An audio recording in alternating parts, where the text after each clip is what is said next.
And now, Podtendo presents Side Quest Cinema.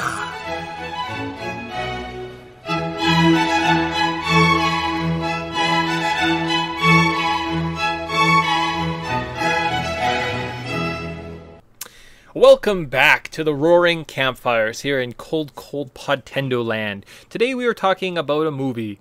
Sometimes we talk about movies for no reason, but this one I guess we kind of have a reason. We ran out of time. We were going to talk about GoldenEye 007, the video game, and the movie, but we had to flip them, so that's why we're here today. First good show of the year, you know, day late, but not a penny short. Good boy. I'm your co-host Mick. I'm joined every episode by my lovely and talented co-host Tyson. Alright, that's it. It just says his name and then silence. Audio silence. So this is actually the first time, I think, since we've started doing this podcast over 6 years ago, that we actually missed a deadline. Randomly, Friday came and went. There was no new Podtendo shows. What the heck? Yeah, sorry everybody. Kind of got this year off on the wrong foot, but we got it all corrected, and hopefully we got a smooth year ahead of us. Yeah. So I mean, it's coming out on the Saturday. It's supposed to come out yesterday, day late. No one cares, or maybe we do care, and that's it. That's the end of the podcast. We missed it by one day. I don't think anyone cares that much. So anyway, so again, we're looking at 1995's GoldenEye, the movie. So I think just without further ado, we're actually on a bit of a time constraint. So we're going to try and get this quick and short. Any supplemental material that we want to talk about today, kind of talked about in 2 weeks on our video game podcast. I recommend checking that out too. So GoldenEye, release date was November 17th, 1995. The runtime was 130 minutes. And, you know, that hour and 10 minutes kind of does fly, or 2 hours and 10 minutes flies by, apparently. Budget was $60 million. The box office was $365 million. That's pretty good. It was directed by Martin Campbell, produced by Michael G. Wilson and Barbara Broccoli. And the cast included Pierce Brosnan, Judi Dench, Sean Bean, Elizabeth Scorpico, Famke Janssen, and Joe Don Baker. Yeah, pretty solid cast. I mean, I can't complain. Can't complain. This movie was a big hit when it came out, and I remember even seeing it in theaters. So, I think that's a lie, because I don't think that's a movie you went to in theaters when you were 6. maybe not. But I remember the video game and seeing it on DVD. Maybe. Probably I was rental at some point, and I think we recorded it off TV, and we had it on a VHS. So that's the time we're talking about. Like, this came out, like, it was like VHS probably, and I imagine you probably never heard of this until the video game came out in 97. So Yeah, probably. I just remember going to the other movies with Mom in the theater. Maybe one of them, but I can't imagine we did that. I seem to remember Mom taking us to at least one James Bond movie, but Sucks. Poor mom. And development details of this fine title. So we'll dive through this, and then we can just specifically talk just movie, because Tyson was a day oneer standing in line waiting to watch this movie in theaters. No, he wasn't. I swear he wasn't. So pre-production work started after 1989's License to Kill. Production was set to start in 1990 for a late 91 release. It would have featured a terrorist attack on a British nuclear facility, threatening to cause World War III. Bond would have to have traveled to East Asia to resolve the issue. It would have featured the Chinese military of state security. Ooh. After the Gulf War, they moved the opening scene for the cyber attack to Scotland, to Bond failing a mission in general. A British industrialist, an American mobster, in order to stage a nuclear attack against mainland China while leaving the industrialist in control of Hong Kong. Maybe that was a different idea for this movie? Anyways, let's not talk about what could have been. Let's talk about what it was. The script was ready, and they were looking for directors before the project entered development hell, which was caused by legal problems. By the time it was resolved in 1993, Dalton, who was a previous Bond, 7-year contract had expired, and the delay of his third film effectively ended the contract in 1990. In May of 93, work began on the film again, which would look at post-Cold War Soviet Union and the concerns of nuclear proliferation. The title, GoldenEye, traces its origins to the name of Fleming's Jamaican estate where he wrote the Bond novels. A Bond film has not been made since the fall of the Berlin Wall at this point. There was talks of abandoning the series as an icon of the past and or use this opportunity to introduce a female or black James Bond. They ultimately decided to continue with the older formula. To replace Dalton, the producers chose Pierce Brosnan, who had been prevented from succeeding Roger Moore in the 1986 because of his contract with Remington Steele, which was a TV show. Filming began January 16th, 95, and continued until June 2nd the same year. The bungee jump at the dam was performed by Wayne Michaels and was voted best stunt of all time in the 2002 Sky Movie Poll and set a record for the highest bungee jump off a fixed structure. The film earned $26 million during its opening across 2,667 cinemas in the US and Canada. In the UK, it grossed a record $5.5 million and was the third biggest in history behind Jurassic Park and Batman Forever. So, couldn't beat Batman Forever. That's a shame. And it was the most successful Bond movie since Moonraker, taking inflation into account. What amazing plot details. Yeah. Or development details. Yeah, you got into a lot of fun stuff that I knew, but I didn't really even know sometimes the context of. Like, there has been a movie like since the fall of the Berlin Wall, which is pretty neat. So it kind of puts the historical context of this movie into kind of reference. So yeah, cool. I really enjoy this movie. I can't wait to find out what happens next and what the plot summary is all about. Well, now that we know kind of how it came to be, we have to, again, look at what happens in this film. That's what we're all here for. So, time for our terrible Podtendo patented plot summary. Or terrible Podtendo patented... Anyways, it's not good. Bond is shown infiltrating a Russian chemical factory with his dear friend, 006, who gets shot in the head, and Bond escapes before an explosion. 5 years later, Bond is on the case of a hot Russian fighter pilot who steals a helicopter and is involved in the launch of a special attack satellite. He gets clearance to head to Russia, meet an old contact, come face to face with 006, who is in charge of the crime syndicate, Yanis. Bond escapes the Russian government, and Yanis, with his girl and computer programmer, Natalia, the pair head to Cuba, infiltrate Janice's secret underground lair, deactivate the GoldenEye satellite, and Bond has a final showdown with 006. Yep, that's everything that happens in the movie. So I didn't miss a beat. Did not miss a beat. So storytelling. So we like to, does this story make sense? Is there a narrative? So the introduction is the chemical plant scene. The inciting incident is chasing Xenia in Monte Carlo and the GoldenEye attack in Seminaya. The rising action is Bond collecting info in Russia, meeting Yanis, and infiltrating the Cuban lair, which leads our climax as stopping the GoldenEye satellite and defeating 006. And the conclusion is Bond boning Natalia. Which technically is just them like sitting in a field and being like, oh, we should kiss, and then the Marines show up for no reason. Yeah, that happens in a couple James Bond movies, so that's just a callback. But all right. Yeah, I mean, like, sticks to the James Bond formula pretty well. It's not the most elaborate, but I think it kind of just like refreshes that old tried and true formula, and then just kind of brings it into the world. I think there's lots of neat things going on here, but it's can actually probably be a little confusing. It's not the most clear. Or less convoluted. It's pretty kind of convoluted at points. So yeah, like they could have. Tyson's right. There is just kind of convoluted for convoluted's sake. It seems like there's a bigger story, and you're like seeing parts of it, but you're not getting the whole background of it. Right?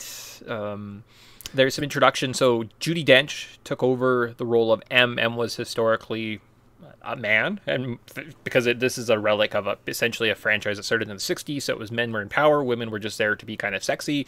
So seeing Judi Dench take over the role as M, as kind of the leader of MI6, Bond's boss cohort, it's kind of a big deal, right? And it just kind of like quickly swept under the covers. She weirdly like continues through this Brosnan era and then gets a conclusion in like the next series of movies, but technically it's a new Bond and it's like an older timeline.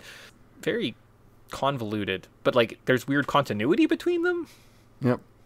It's a weird interlocking franchise of each actor's its own universe, and I don't know. I think this kind of sets the stage for Pierce Brosnan because it's very action heavy, and some of the, I don't know, let's say character bits and story plot is kind of just exposition dumped in front of your lap just so they can kind of get to the next car race scene or action scene or someone's making out with somebody scene. Like, I think Pierce Brosnan has the highest body count. Like, he's killed the most people. Like, he's just running around and, like, he just sprays bullets and like 10 people drop down. So he destroys buildings with tanks. Like, he is absolutely just reckless. He blows up a train at some point with said tank, right? Like, he's very cavalier and just kind of is very reckless. Yeah. So I feel like they're still kind of finding their footing when it comes to storytelling, but they know their focus is big spectacles. So I think that there's lots of good points, but the plot and the story may be a little bit of the weaker side. And I believe this actually doesn't come. There is no GoldenEye novel. So this is one of the first movies that came away from the book series, right? So there was no kind of background for it. So you couldn't even do like preliminary reading or whatnot. It was just kind of all made up for the film. And I wonder if that's part of the reason why they kind of moved from set piece to set piece. And it was like car chase to like helicopter scene, right? As opposed to like those like nuances weren't there. It was just because they were kind of essentially making up as they went, right? Yeah, and it's a writing duo that does most of the work. But again, there's a lot. We got a new Bond. We have a new M, right? A female M. We have a first book or like movie that's being based. So there's a lot of firsts in this, and I think that is. And after that big long hiatus and lawsuits and thinking about they might revamp it, so it's interesting they came to the table with this. Yeah. And like the plot's kind of convoluted, but there's definitely like you can follow what's happening. It's not like I'm so confused all the time. It's like you kind of know what James Bond is up to. He's usually just trying to save the day or infiltrate stuff, and that's kind of all he does in the entire movie. So I suppose, but yeah, you're right. Like if you were to scene by scene pick it apart, it wouldn't. Like he starts out with his therapist or a psychiatrist that's brought in to give him an evaluation on the road, but he's also on the case of this like random Xenia woman, right, that he has suspicions on apparently. Yeah. But it seems almost accidental that he's like tracking her, but it seems also very apparent that he's actually tracking her, right? So like, why is the psychiatrist, is he on another mission? Because if he's being evaluated for his like ability to go into the field, you would think he wouldn't be on a mission, right? Yeah, but you have two cars racing through the like a really narrow mountain pass, and there's like bikers and sharp turns, and the cars are gorgeous, and yeah, so it's really more about the spectacle. But like when you do nitpick it, they're like, there's clearly holes here. Yeah. And like the fall of like the going into the Soviet Union since like the end of the Cold War is a big. Anyways, so the film's major overarching theme is betrayal, and I thought of that. So I watched kind of the first in two chunks. I watched up until basically he escapes from the Russian government and kind of gets into the tank, and then I watched the second half yesterday. So I kind of watched it in like two parts for this, and I was like, the first part I was like betrayal, and I was like, man, I'm so smart for coming up with that. He says the word betrayal like 17 times in that second half of the movie, at least from my perspective. The way I was watching, I was like, oh, I'm not clever at all. Yeah, well, they know they're not trying to make a high art masterpiece here. They're just trying to make a James Bond movie with lots of explosions and fun gadgets and cool cars and neat scenes and set pieces. So it's yeah, the dialogue. I think it's when he first meets Judi Dench. He just kind of like they talk about like old dinosaurs and stuff, and it's like, this is rough. This is rough dialogue, right, but you just kind of get through it. So there you go. All right, so let's move on to the review. We got about 20 minutes to sink our teeth into this film and go from there. So review. So our favorite part. We started with what's our favorite part of the movie. So the one thing that jumped off the screen that would make you go back. Tyson, what is your favorite part of this movie? Yeah, see, I kind of like, it's tough to say. I know what you got written down, but I like the facility. Like, it just, I know he's there for a blink of an eye, but it's a very cool scene. But I also feel like maybe that's because I really played a lot of the video game, and that tied into my liking of this. Yeah, there is something. I guess I was gonna leave that if we ran out of time for some reason. But yes, as Tyson's alluding to, there was a very popular game, which I guess chronologically makes sense. We talk about this movie and then the game, right? That's how they were kind of released. But a very, very popular game was released about this movie. And they do an immaculate job of replicating the movie sets into the video game and creating this whole world. So when I watch this movie, it is much bigger than the movie shows because I'm like, oh, he's in the facility. And like, to get to the depot where he meets Trevelyan, he has to like work his way through the labs, and he has to fight through these big chemical plants, right? And he just doesn't get to the end part. And it's really hard to watch this movie and not bring the video game into it, right?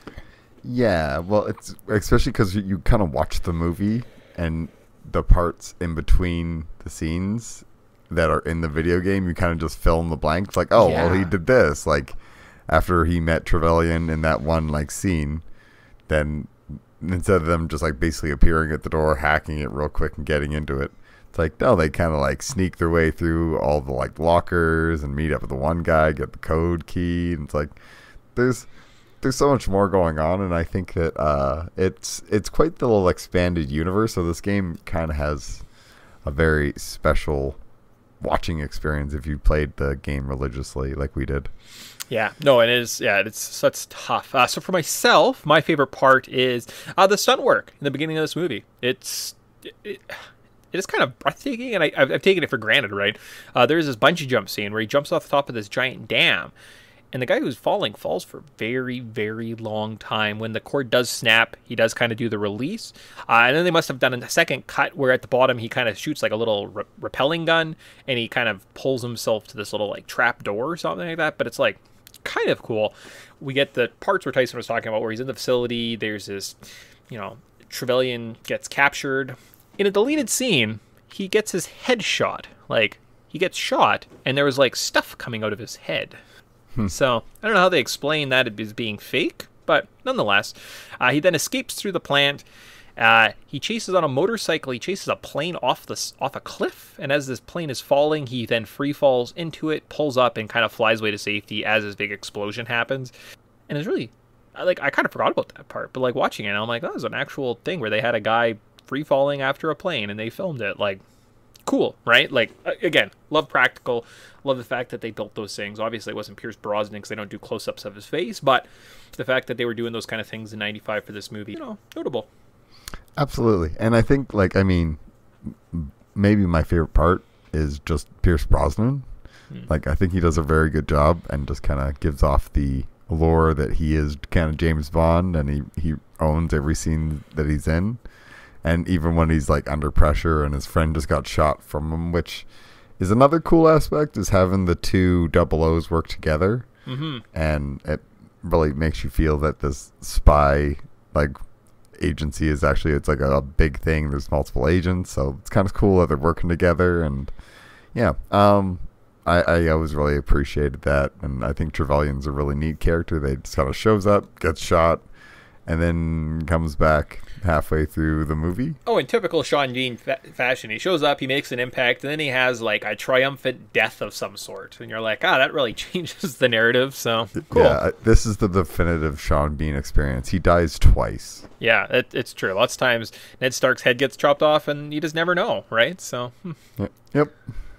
He's just thought about. All right, so what's our most notable scene or part of this movie, so that you haven't watched this movie for a while, it sticks with you? So some of mine are at the end. There's a little exchange at the beginning. They say, "For England, James," and he says, "For England, Alex." And at the end, get the titular line, "For England, James," and he says, "No, for myself." There's a reference to Xenia Onatopp, and I think Moneypenny makes the quip, "I hope you stay on a top of things." Wink.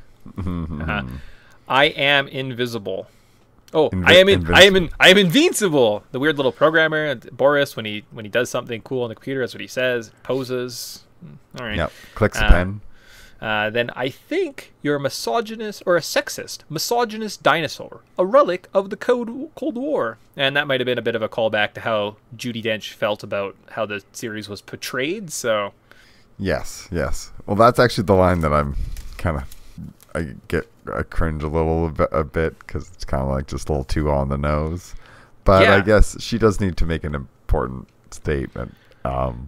And as for myself, favorite part is, I don't know, there's so many good scenes. Like the tank scene's pretty like awesome. I guess Natalia's, like when they blow up the one radar base that she's in, like GoldenEye blows up that little like radar base, and Xenia and what the heck's the guy's name show up and shoot everybody. Like that's a great General scene. Orlov or something, Omarov. Yeah, I think it's Orlov or something. Yeah. Anyways, like that scene is so good. And I think that like she does a great job of acting. So, really wish that she would have came back for future movies, because I'm like, yeah, she's incredible. So, yeah, yeah. So I mean, pick what you'd like. There are some really cool set pieces in this movie, right? Not so much plot, lots of set pieces. So maybe not an individual quote, but an actual part of this movie stands out in your mind. You know, you pick a choice. I watched this movie a lot as a child, which is kind of, looking back, I'm like, why did I waste so much time watching this? I mean, I know I did because I loved the video game, but I'm like, man, I wasted like a lot of 130 minutes of my life watching this movie a couple times a week. So yeah. Well, I mean, what you should have done is you just had the whole collection, and then you could just watch them all, like from the beginning to the end, because then it's not so much repetition, but it's a lot of repetition.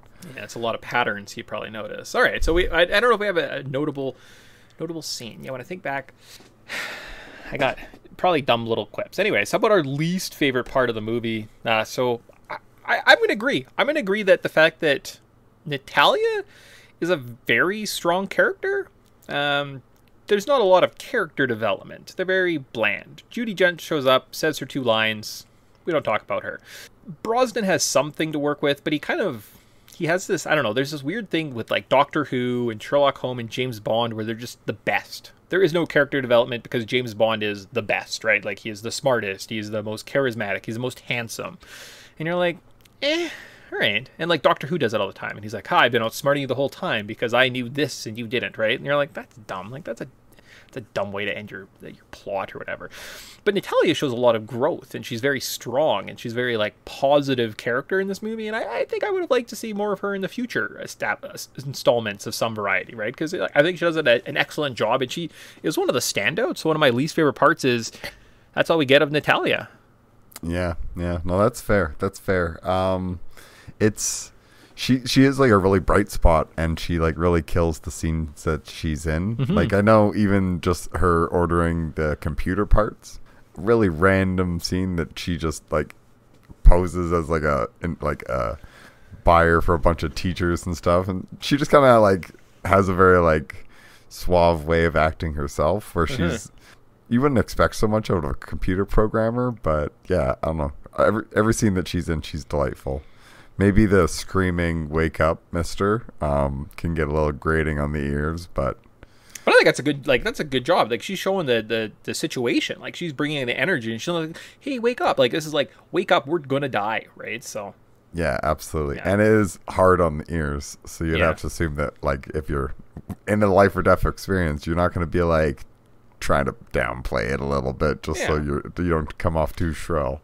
You don't care. You're just trying to get your point across. The other part I have, as opposed to just praising, maybe that should be my praise then, is Natalia, whatever her name is, something Serpico, Angela Elizabeth Serpico, is Bond's loose-fitting tactical gear.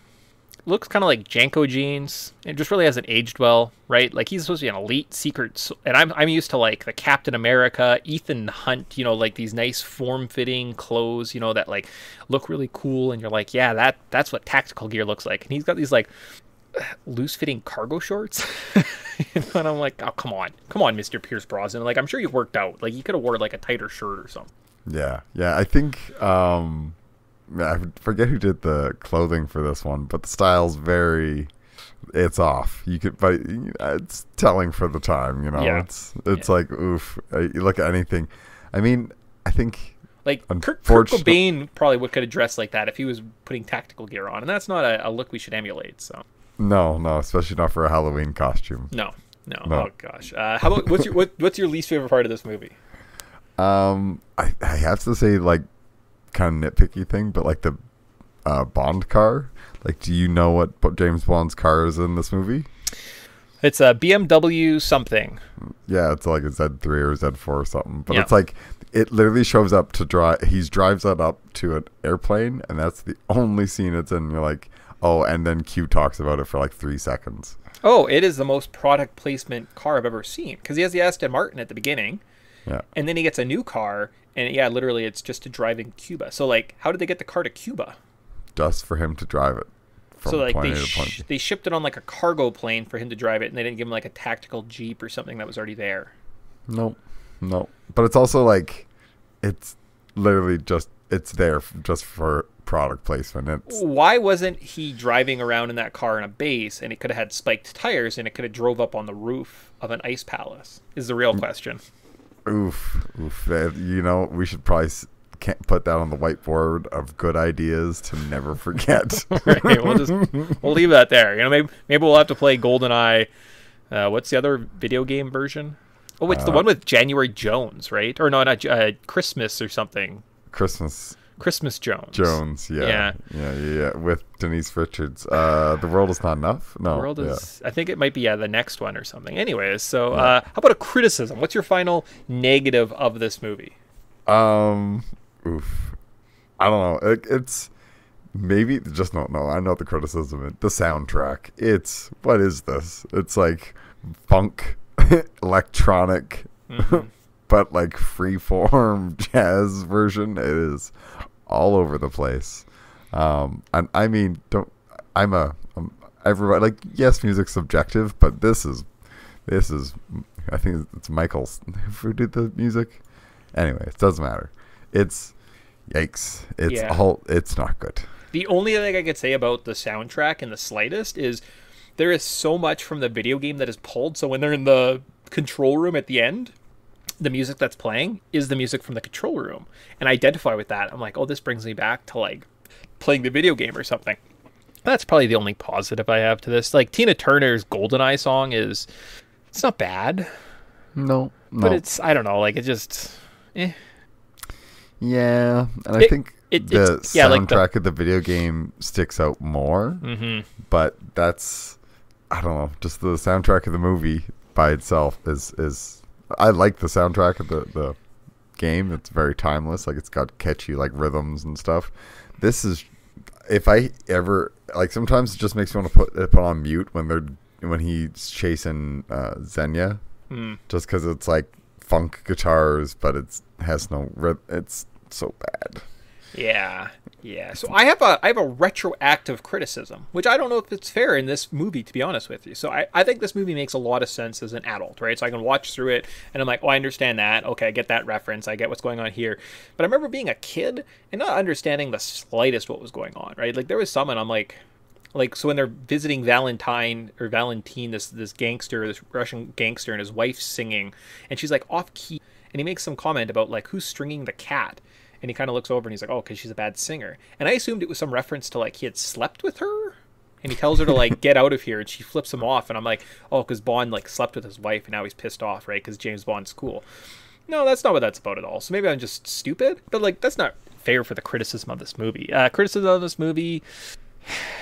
It didn't age well. It's at a very awkward time in the 90s, and I just think most things from this time, media-wise, like, not a lot aged well. And this is one of those. Well, it's too bad. Yeah. It's not one of the strongest ones, but I think a lot of the James Bond movies haven't aged super well. Yeah, like you could probably go through the library of 20-some movies, and you're like, here's like 7 that you really need to watch that are good, and the rest, if you like them, maybe go back, but like... Oh, there's a ton. They're just like, these are strictly for James Bond fans, and James Bond fans should acknowledge that these are flawed movies. Mm-hmm. But if you like them, you can watch them, and there's nothing wrong with guilty pleasures. Mm-hmm. Yeah, so we got some time left, which is nice. Not rushing. Final praise of this movie. Well, I mean, I love James Bond. It's like my favorite franchise. I watch these movies religiously. They're so much like just fun and popcorn movies to me. So I think that this is Pierce Brosnan's one of my favorite like Bonds. So if you're gonna like get into it, there's some other ones I might recommend before. But if you like Pierce Brosnan and you're up for just a fun time, it's a good movie to put on. Wait, did you say Brosnan is your favorite James Bond? He's one of. Okay, all right. Well, I mean, there's like 4, so yeah. There's a lot more than that. I think it's a good intro Bond film. I can't say that without any research. Like, I kind of feel like Brosnan kind of gets the shaft on movies, because when I reflect back, I'm like, all right, so I know that Tomorrow Never Dies. I remember watching it being like really disappointed by that film. So maybe The World Is Not Enough and the other one are better. I don't know. He has a mixed bag. I think GoldenEye is his standout one, and then Die Another Day is god awful. Like, that's just the worst one. Just don't watch that one. Kick that. And then Tomorrow. The World Is Not Enough, and then Tomorrow Never Dies must be a good one. Yeah, Tomorrow Never Dies is okay. It's all right. Like, I'd say it's like an average one, and then The World's Not Enough is, unless you like that movie, it's pretty bad. And most people's thoughts. I like that movie, but I also just like the chick in it. So yeah, and that's guilty pleasures. Yeah, and I'm gonna say like plot is it's not too heavy. You can pay attention. Like, it kind of makes sense. It's like it's kind of funny because at the end of the movie, he kind of makes fun of. It essentially boils down to a bank robbery. So they're using this GoldenEye, which knocks out all the electrical equipment in an area. So what they're going to do is they're going to electronically, with the internet, steal a bunch of money electronically, because that's goofy, because it's all electronic, and then destroy London with this big nuclear blast to cover their tracks, setting things back into like the Stone Age is kind of what he's doing, because the British government betrayed his parents. So that's the plot of the movie. And when you look at it, when it like simplified down to that, you're like, so he's just like a bank robber? Yep. Yeah, but really convoluted. Yeah, and you're like, huh, all right, interesting. So, is what it is, right? I think I'm going to give my final praise to our actress, Natalia Serpico. She kind of did steal my attention for the most part during this movie. Or, sorry, Elizabetha Serpico. Excellent, right? There is a part where he's driving, or she's being taken by the general down the streets of St. Petersburg, and Bond all of a sudden breaks out of this wall in this tank, and the look that she gives is like, I'm gonna fuck this guy. Like, her eyes, just the look on her face, the little smirk that she gives is exceptional. She does awesome work just acting through her face, right? So kind of stands out. She's not just kind of there for the beauty. She also is bronze. She's part of the reason that they were successful in the end, right? So yep, her hacking skills really paid off in the end. That's giving me my praise. And that is also a vote for her into our Babe Hall of Fame. So if Tyson, if you agree with me, she will get 100%. Inducted. We'll have to build her a wing down in, I don't know where this fake building exists. Yeah. I'm definitely down. She gets my vote. So nice. Welcome aboard. Welcome. It's we'll have to get you your welcoming basket. Sweet. Nice. Okay. So with that, there are. Again, any addendums to this movie, we'll have to talk about it in 2 weeks. So join us again when we play the video game. We'll obviously talking about this movie. I think that's it. We're kind of out of time. So until then, see you in 2 weeks, where we're still talking about James Bond. Absolutely. Take care, everybody. This is Tyson's favorite time ever in this podcast history. It is, but now run a time crunch. So you guys take care, and we'll see you next time. Okay. Bye.